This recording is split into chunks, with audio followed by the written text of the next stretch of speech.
guys. We're here at our new podcast talking about different subject matters that are important to our type of practice. Today, we're going to be discussing a lot of topics regarding what we do and what's the reason we do what we do. The basic premise of what our practice is we're focusing on motion. We're a specialist and we are soft tissue trauma doctors that evaluate and assess motion sciences and motion treatment protocols. One of the things that we want to do is we want to start with the basic understanding of what motion is and why we talk about motion. We're going to be bringing some good clients and actually a lot of talent to discuss exactly what we do and how we do it at our particular office. Now, I've been practicing now for 30 years now. We've been able to assess the types of practices and gone through these protocols over the years and established kind of a working order of the type of things we do. Now, many times that people don't understand what a physical medicine doctor does, but we're here to explain exactly what we do and why we do what we do. Today, what we're going to do is we're going to begin exactly with the science of motion. In terms of understanding motion, we can link motion to the healing processes that are wide and vast. And what we do is we tie in what we do and how we do it with different types of practices and protocols.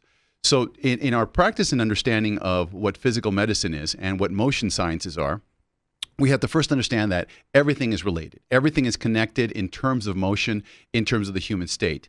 From the moment we're born, from the moment we actually experience life, we have to assess that we came to motion from life, from inanimate structures to actually organic material such as a baby, and eventually we ultimately spend our entire life moving. My premise is that motion is life. The lowest extent of what we do is to the extent at which we can move is to the extent at which we can live many ways. So in our process, we cross and crisscross different dynamics, and we talk about disorders that are far from understanding, that are simple to understand, such as spasms, to far-reaching issues like autoimmunity, functional medicine, wellness sciences, and we try to bring it in with the motion sciences and seeing how the correlation is. So what we do today is what we're going to do today is begin the process of understanding why we focus on different parameters and different protocols to treat people. My name is Dr. Alex Jimenez, and I'm here with an amazing group of people. I've been practicing here for the last 30 years. That's 3 decades, or 1.5 clicks, according to Lincoln. We have to determine what is in the best benefit of our population. And what we've learned is that we, as doctors, we can come together to treat our patients, and we have to correlate what we do together. I work with diabetic specialists. I work with endocrinologists. I work with rheumatologists. I work with orthopedists. I work with any doctor that understands that the physiology of whatever the disorder may be is motion related to a joint, to a spine, to a back, to a shoulder, and we kind of make it together. That's why I say tying it together is one of the most important things we can do as a practicing physicians out here in El Paso. Now, we have a lot of great chiropractors, a lot of good ones. And over the years, the technologies and the techniques that each one of these chiropractors are very, very proprietary. They're very singular. A chiropractor that you see today in Egypt is different than a chiropractor in El Paso. But they may be practicing the same way, but the hand and the touch of someone that knows what they're doing is priceless. So what we do is we try to educate the public as to how to find a doctor that correlates the extremes and can actually discuss the issues that are pertaining to them. Because sometimes it doesn't make sense. We can look at an autoimmune disorder and ask, what does that have to do with motion? Well, it has a lot to do with it, because if you have an autoimmune disorder such as a rheumatoid issue or an inflammatory disorder, we can relate that it is going to affect the joints. A good clinician will be able to assess what type of doctor, which is the best provider, and what type of treatments are the best appropriate for the patient, referring appropriately and determining what's the best mode of action. Now, the tools that we use subjective, objective assessment, neurological assessments. Without getting too complex, we use a lot of methods in order to assess and tie in what is wrong with the patient. We can relate to intestinal dysbiosis and actually like SIBO, small intestinal bacterial overgrowth. Those issues have a direct effect on inflammation, which has a direct effect on the entire body's immune system. A person who has an intestinal dysbiosis will most likely have some sort of inflammatory disorder in their body and ultimately have issues with their joints. That is our goal, to be able to assess the joint issues, the spine issues, the back problems, and determine exactly what is going on with the patient. Now, In order of integrative medicine, we have issues like low back issues, sciatica. We have the normal injury to the neck, whiplash disorders. Our goal is to bring it and tie it together to understand the disorders. For example, when you hear sciatica, people may understand that they believe that that's a disorder. Well, it's a syndrome. It's a disorder that has hundreds of different causes, from a simple piriformis syndrome to an entrapment disorder to a spinal lesion, a herniated disc. There's a lot of reasons that someone may have what we call sciatica. Relating that, and we can also understand that someone that's under stress has a flare-up of sciatica. Someone with sciatica has intestinal issues. How do we relate that? Well, a good doctor can and kind of figure out what's going on.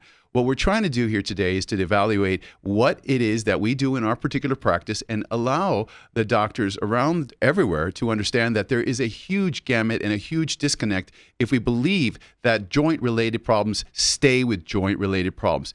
Anyone here can tell you that if they have a knee problem, they have a neck problem many times if it's chronic and prolonged. If they have an ankle problem, well, you can tell you that the opposite hip may have issues. Now, someone who's an athlete who is extreme and really calibrated well may be able to tell you right away, you know what, my knee hurts and now my back is hurting. That correlation is very, very understood by someone who uses their body in extreme ways. But for the average individual, the mom, the dad, the grandma that doesn't understand that or doesn't understand the logic of the connectivity, we are here to kind of expel disorder, actually myths, and kind of bring it together so that everyone understands, and bring in the type of specialist, such as an orthopedist, that can work on the meniscus and work with chiropractors and physical therapy, massage therapists, and actually come up to the right treatment protocols. Using the example of surgeries, we are non-surgical specialists. We are the ones that basically see people before surgery. A new clinical study has demonstrated today that recently just actually posted that 25% of chiropractors that send to an orthopedic surgeon actually get surgery. Yet, almost 95% of referrals from an allopathic medicine doctor do not need surgery. What does that mean? That chiropractors in general, or physical medicine doctors that work on these issues, can filter out the disorders before they need actually surgical intervention. This is just a concept that is just out there. It seems like it's a little bit abstract in the concepts, but actually determining what is surgical is important, because a lot of people don't need surgery. That's one of the things. Do they need autoimmune medicines? Maybe. The idea is that we have to work with rheumatologists and specialists that work on different disorders to come up what is best for the patient and what is necessary. Not necessarily always do we need surgery, and not necessarily always do we need medications. We've learned the consequence of medication. We've learned the consequence that every medication has a side effect. Sometimes when you take two, well, sometimes you can understand what the side effects are. But when you start taking 3, 4, 5, 6, 10, 15 at times, even a pharmacy of stuff, you really don't know what the side effects are, and may be causing other issues like emotional issues, neurological issues, neurodegenerative disorders. It crisscrosses. So the best way to do it is to have a unified treatment protocol with multiple different providers treating an issue. Now, I have a great panel here, and what we're going to be discussing is what we do in our particular office. And what we do in our office is determine what's best for the patient, with putting a whole team around them, from orthopedists to neurologists, to figure out what integrative medicine is about. Because there is a place, and modern medicine requires integrative medicine in whole health and in whole fitness. So we are today in a wonderful site located here in El Paso. We're in a beautiful fitness facility, actually, where we treat athletes. Some of the top athletes work in this very building that we're in, that are actually young kids from 4 to 5 years old when they can pay attention, to the Division I athletes, and some even deciding to be Olympic, candidates. So when you see athletes and you understand the dynamic movements going through their injury processes, is a whole body assessment that we have to figure out. It's a lifetime change, and it's a lifetime assessment. So having great doctors is very important. I'm glad to say that we have a lot here and a lot around the country. So what we have to do is actually bring up the awareness as to why we treat the motion issues, okay? Now, beyond motion, one of the common parallels that we have is inflammation. Inflammation seems to be one of the lines, the things that kind of connect every one of these disorders into one disorder to the other, whether it's rheumatoid, inflammation, diabetes, inflammation, such as pancreatic cells. We have liver inflammation. We have disorders that cause problems with the intestinal dysbiosis, inflammation of the gut. That has relationship to the bones, to joints. And what we need to do is we need to understand that as a team, we need to ferret out the questions to basically find out.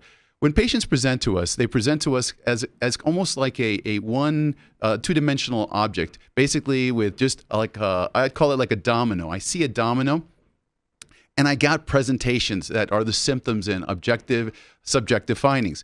Beyond that, what we do is we sometimes just get the initial subjective and findings, but we need to find the history. We need to go back. We need to go back a couple of dominoes ago. What happened 6 months ago? What happened a year ago?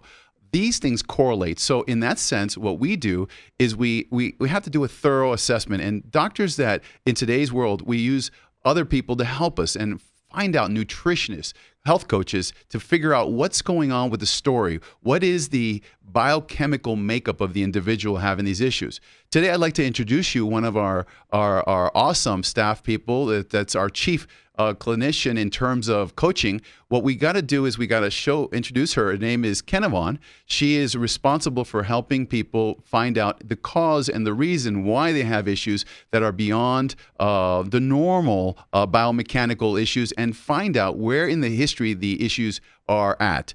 Today, Kenna, tell the people what it is you do and how it is you kind of integrate with a functional medicine type of practice. All right.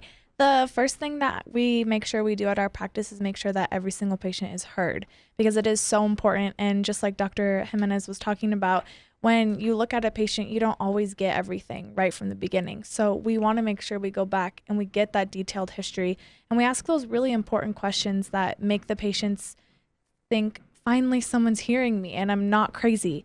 So we ask questions like your dental fillings, because most people don't realize that the mercury in those can cause inflammation in your gut, which then can cause brain fog, which then can cause all these other issues that start. So that's the main thing that we start with, is getting that real detailed history. And from there, we work with your lifestyle to make attainable goals. We make changes. We can do all natural supplements, which are perfect for the lifestyle, that to take away that inflammation, because most of them are vegan. They don't include any dairy. They don't include any eggs. They don't include any soy, things like that can cause inflammation in people that they might not realize. And also we work with a great team of labs that will help us take normal blood work and just really dig down and get those actual answers. And we can look at food sensitivities, hormones, cortisol. We can just take it in all different directions to really get down to that nitty gritty, to figure out why they're having inflammation and how we can get their body back to normal so they can garden with their grandma or things like that. You know, one of the things that was, I've noticed that you mentioned that it was kind of, again, tying it together, is inflammatory disorders and linking them to biomechanical issues. It is crazy. It is irresponsible for a doctor that sees a person having a metabolic issue or metabolic syndrome and treating them for, let's say, a back issue, to not discuss these things. I definitely agree. Most patients, they feel like their symptoms are just being overlooked and that it might just be related to that back issue. But like you said, real experienced doctors will really take that symptom and dig into it and let them know all these options that are available, because most people don't understand that inflammation really starts on the inside and it's not just joints that are affected. Let me ask you something, Kenna. When we have someone involved in, let's say, a motor vehicle accident, a car accident, and they just look like they got run over by a truck, you know, it's clear when I see them that they are coming in for a biomechanical issue, and it's a structural issue, and you can see that they can't move their necks. But we can see that they're also having kind of like biological issues with their body in general, such as let's say, intestinal dysbiosis. They look over, let's say they're swollen. It's gone beyond. You can see that their ankles are swollen. And there's other things. And when we talk to them, they tell us about that they're taking metformin or they're on kidney medication. What can we offer the individuals like that? We can definitely offer them a whole bunch of different solutions that might not always involve those medications that you're going to need to be on full time. Of course, we do work with other doctors. We're not just telling everyone to get off medication, because that's not always the answer.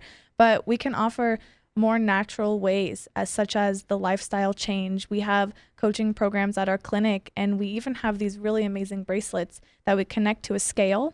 And they don't just tell us the weight, but they can also tell us how much water is in them, their body fat composition, things like that. So we can really get in tune and we can find out where the swelling is coming from and the other things such as dietary restrictions or maybe things they need to change in their diet. They might not realize that what they had for breakfast 3 days ago is making them swell up in three days later. Yes. Oh, I've noticed that it is my duty to tell a patient, to bring it together, to inform them that they have the ability to ask and talk to their providers. The doctor is always willing to listen. If it's a good doctor, if your doctor is one that, and here's where I kind of draw the line. If your doctor is not willing to understand that your diet is related, that your diet and the food that you eat and your lifestyle has anything to do with your disorder, then find another doctor. It's that simple. I don't mince words. I'm too old for that. But there is a correlation with inflammation and diet. So if the doctor just it treats that way, I certainly will send them back. But if there's a doctor that does not understand that there's a concept of nutrition and along with living and lifestyle changes, well, then we need to find a doctor that is a little bit more open to sit down and find out the other domino ficha, so to speak, in the process. So let me ask you this.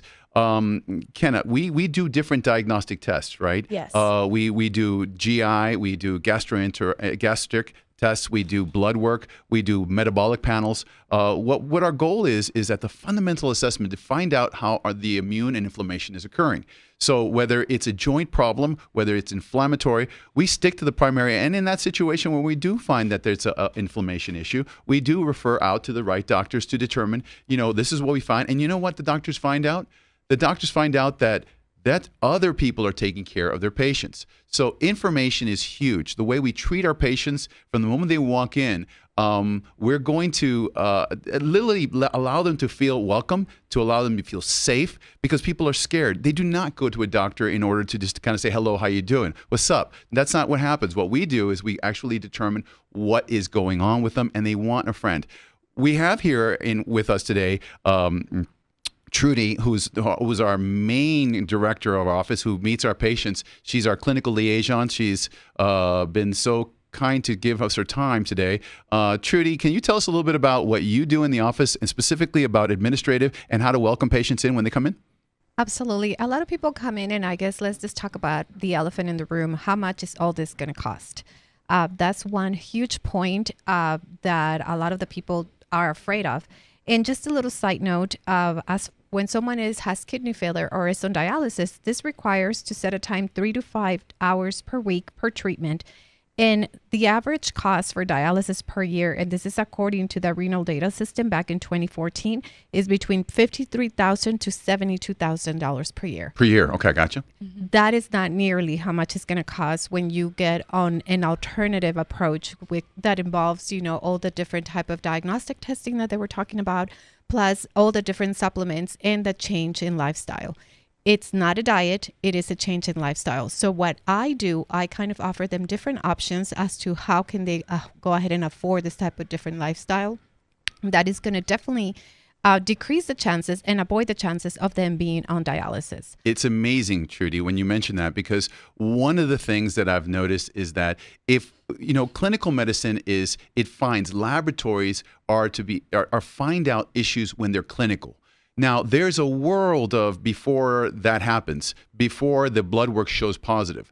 This is what we have to do. We have to catch people before it becomes a clinical scenario that is picked up on blood. So subclinical issues are the issues of what integrative medicine does find. We find issues and integrative wellness programs and integrative nutrition. It's all blanketed under a new process or a new kind of entity or a new procedure called functional medicine. So you're going to see the word functional medicine happen in a lot. And a lot of doctors specialize in their particular practices, but an endocrinologist can be a functional medicine specialist. A cardiologist could be a functional medicine specialist. So as we begin with what usually ends up the main issue, whatever dietary issues, whatever lifestyle issues, what Truide's mentioning is that we go to that to prevent these issues from occurring. Now, in terms of that, what kind of acceptance have you noticed when people notice that we not only just work on the biomechanical, but we also work on the physiological? Well, They are very open to it, and that's one of the preliminary things that Kenna is in charge of. We do an in-depth questionnaire to make sure that you're a successful candidate. We definitely want to bring you into our practice, but with the right set of mentality, and provide you the right tools to be able to be successful. Unfortunately, sometimes not everybody is a candidate, and that's one of the things that sets us apart from other practices. We're not just going to bring you in to sell you a bunch of supplements and try to put you through the ring of all these different things that a lot of people might see it. That is, how is it going to make us money, but it's not going to make you better. That's why we want to make sure that everybody that we take into our practice is going to be successful with our program. So that's why we assess it. And ask me. Well, actually, no. I'd like to ask you, Kenna, in terms of the functional medicine approach in a physical medicine type of practice, what kind of questions are you asking that are related to the joint musculoskeletal issue that kind of go out to the extreme of other physiological areas of the body? We ask about, headaches. A lot of times people don't realize that headaches can be associated to joints, but they can also be associated to other issues going on in the body. We ask about aches and pains. Reoccurring pain is another thing.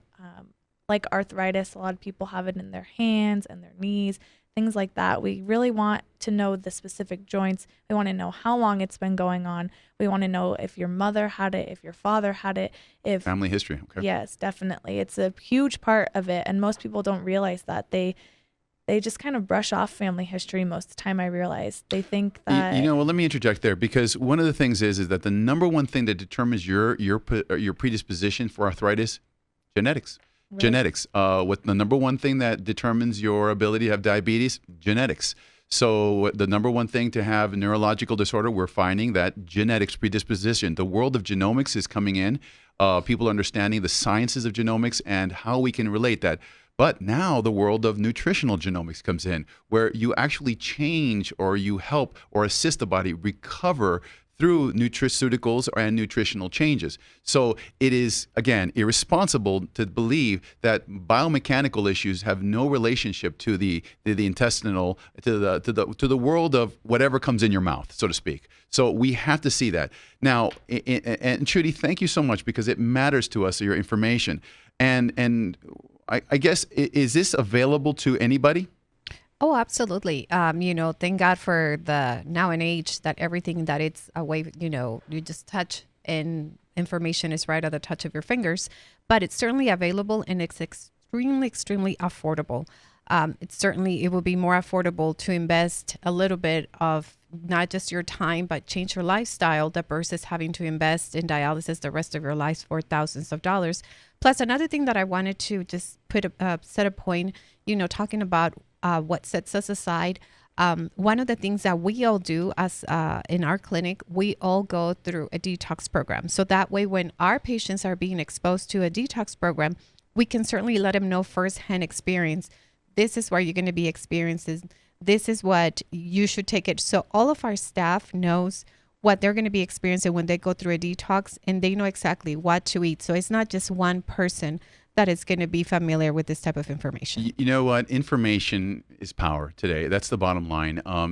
We have also today our chief editor, and the one who actually tries to connect with the public about what it is that we offer, okay, and what we do in the office. But a lot of times is that when you see words, you see them from a kind of a research document. Well, you know what? There's a lot of research that's being done. We use the top researchers zones in the world. It's the NCBI. What people know that is PubMed, to find out the newest research, and we apply what works and what is really relevant to our patients, from ketogenic diets to dieting to different types of intermittent fastings. From fastings, there's a science in all these types of paleo foods. So there's a lot of confusion, and there's a lot of misinformation. Let's not say that every report that gets out there, one report says one thing, one weeds out the other thing. But we're connected with a lot of really, really great researchers at the University of Texas, and along researchers that we use at the National University of Health Sciences, where these researchers are actually finding out what actually works around the world and actually seeing what actually holds up. through these studies, through retrograde studies or anterograde studies, forward assessment studies or meta studies, we can actually assess in. We have here Astrid, who actually handles a lot of those things. And what we do is we teach people. Tell us a little bit about what you do, and in terms of the research that you find. All right. Well, as you mentioned, information is very important. Like just the more you know, the more you know what's important to learn. And as the chief editor, my purpose, my main purpose, is to really help educate people on a variety of health issues, pretty much within the scope of chiropractic care. My purpose is really to write and curate articles and publish these articles so that patients, so that the people that have health issues like neck pain, like back pain, sciatica, and pretty much anything associated with inflammation, since inflammation is kind of the big topic here right now, and because just learning and knowing is very, very important. And if I may, one of the things that I've noticed is that when you write something, one of the things, just like a refinery, it starts out with a crude, right? What we got to do is that crude is useless in cars. We have to distill the information, okay? And what I mean by distilling, we have to take out what's worth the information and how does this apply to a particular public. So Astrid does this a lot, and what she establishes is the points that are important for people to take away, the takeaways, the points that matter in our purpose. Tell us, how do you actually come around to doing the insights or the takeaways? Well, definitely. Whenever we write articles, whenever we publish these, we want to make sure that the information that we put out there is as accurate or as pretty much as accurate as we want it to be. And as you mentioned, we do a lot of research. We go to pages like the NCBI, which stands for the National Center for Biotechnology of Information. And we really like this website, which is a government-owned website. It pretty much holds this collection of articles which are published and written and published by scientists and researchers who pretty much perform studies on a lot of these health issues that people are coming into our office with. So we do look for information from these sources so that we can write and curate these articles. And when we publish them, we want to make sure that we're providing the best, most accurate information that we can. To that point, one of the things that we've noticed in the last 3 decades that I've been around is research has changed. It's really, really scientific now. And what we have to do is to be able to, as clinicians, take these research articles and not just act like some sort of schizophrenic running here, keto this, keto that. We need to find out what is applicable to a patient. When we have a person who's injured with a back injury and obviously has metabolic issues, we need to sit down and actually have an earnest conversation of what works. Astrid has the ability to read all these articles and present articles in the sense that she actually teaches these classes and the information over to individuals who may have not been aware. We provide this information for our public so they can learn. That the technologies and the information is not going to change. Well, it's silly to believe that 30 years ago it would have changed now. It's amazing. We did not know what genomics was. We did not understand how nutritional changes matter, how distilled and down to a smoothie, how to actually alter people's past and their future by dietary needs. Of course, if they come in with a physical issue, we take care of that. But we also integrate the knowledge of the NCBI to be able to understand what doctors around the world are doing. You see, when we read a study, I got to tell you, when you read these NCBI, on the top line is the title. Underneath there's about 20, 30, sometimes 50 different doctors. So when we show up with a report, it's like we show up with an army of individuals or apostles discussing the topic, so to speak. I don't want to offend anyone, but people with information that have researched the science for us providers to consume. it is the providers who are touching the patients, and what we try to do is bring that information so that our public has the top or the most accurate information. I know she likes in writing. Tell us what got you into writing, Astrid.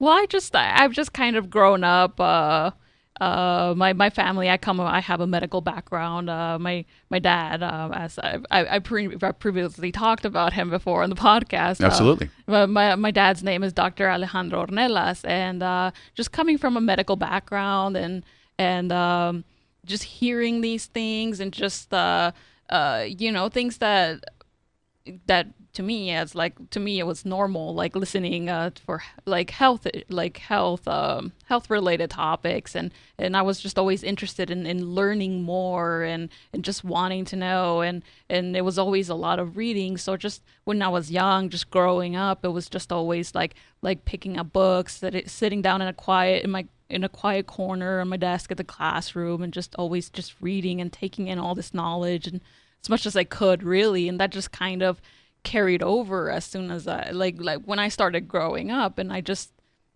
as much as I loved reading, I just loved writing. And you do a very good job of that, Astrid, and you feel very comfortable with it, and you bring those points to I guess the insights. Yes. Those insights are very almost key, because each, whether it's turmeric, curcumin, vitamin D, omega, CoQ enzymes, we basically go deep as we can. We understand the neurodegenerative disorders that these certain supplements can help. We discuss those issues and we present those issues for our patients. So I feel very, very comfortable knowing that not only is your passion there, but your love for the word, and actually you're like a samurai when it comes to bringing out points and distilling what's important. So I welcome you. Yes, I definitely welcome you all to review our websites, dralexjimenez.com. We also have Wellness Dr. RX to be able to assess the functional wellness approaches, and you can see exactly what it is. If you ever have any question, how would they get a hold of us, Truide? They can also do it through online, or they can go ahead and just give us a call directly at 915-412-6677. I know Dr. Jimenez always makes his cell phone available, which is 915-540-8444. They can text us. What? She just gave my phone number out. That's Yes. right. I think I'm the only guy that enjoys giving my phone number, 915-540-8444, okay? Because that's my cell phone, and sometimes you may feel a little hesitant to pick up the phone to call the chiropractor, but I got to tell you, if you're willing to call, I'm willing to talk. And if I'm not there, because I could be at 3 a.m. sleeping, right? As soon as I wake up, I promise you, I will get back with you. Or even before then, my other team, like Kenna, you get a hold of them. And what do you do when you get a message? When I get a message, I go ahead and call them back. It's almost the top priority of our day. We want to make sure all of our patients, like I said, are heard, and all of them can come in and see us, and we answer any questions that they have. And we never want to make them feel silly for calling, because that's what we're here for. We're just here to help and hear them out. I got a vibrator that goes off in my arm at about 9 o'clock in the morning, and I know Ken is on, because as soon as this thing is vibrating, those are the messages going out. And actually, these iPhones, when they start coming out, they bzz, bzz, bzz, bzz, and I can actually hear Ken responding. I'm on my way. I can't do it while on my phone, but as soon as I get in, we attack the situation, and we go out and outreach the individual what's going on. I want to take a moment to thank my crew here, my wonderful crew that we're just, I hate to use anything other than the word badass. We're really, really good. Some of my professors, you know what, they basically, you know, esse quam vedere is a word that, or a saying, to be rather than to seem to be. Dr. James Winestein was my professor back in college, and it is to be. We are here as a population to understand what it is to help others. We need to stand with what we do and how we do it, so that we can attract those people that need us. We got to understand how to live and love and matter. This is who we are. You can't enjoy life without motion. You can't, enjoy it without experiencing life. The purpose that you get care is so you can live. Why? So that you can love, and everything is about love. And ultimately, the purpose of loving is so that you can matter. And that's what we do. So we want to bring the ideas that we do, the sciences that we do, the awarenesses to our public that can later assess people, maybe not today, but one day if you do need us, you can see another doctor that has the similar philosophies. And it's all about expansive thinking. We got the greatest research centers here in El Paso. The world of genomics is changing. The world of nutrition is changing. So as we do this, it's a race. If it sounds like I'm on a race, it is a race. We got to help a lot of people. So what we got to do is there ain't no happy people in front of a nurse. It doesn't happen. So people maybe when they get better on the way out, but when you're in need and you're face up and you got people looking at you because you got an issue, usually it's a nurse, it's a doctor that's taking care of you. It's people that support you. Know from us, we will be supporting whatever we do and how we do it, and bringing you advances in biomedical, in biomechanical medicine, and integrating. And what we really are doing is we're tying it together. So when we understand that your heel has everything to do with how your neck responds, then we have at least a movement in understanding how a disorder has a direct or indirect effect on a distant area. So I look forward to talking to you guys. I want to thank you. Kenna, thank you so much for your time. Thank you. Truide, thank you for helping us out and being a righteous individual. And by no means, I don't want to go beyond anything but telling you how much I appreciate Astrid for helping us research and finding it out. Because, when I'm working 5 inches from a patient, you know what? I got to tell you, someone that comes back almost like Paul Revere and finding out something about a new technology, about what we do, and we sitting down is Astrid. And when Astrid finds it, you know what?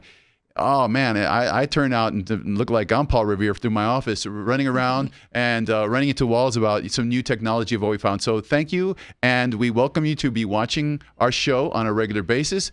And as we do these things, we want to be able to assess those processes. So as you have it here, thank you again. And if you want to find us, you know how you can get us and how to assess those situations to be able to find us and reach out to us. And with love, we're all here. And as my mommy told me, you know what? Do what you do. I've been a doctor since I think I was 8 years old, since I started treating my grandma with a broken leg. That was a thing that I did. Now today I actually treat, and I'm on the other side of my decrescendo, so to speak, of practice.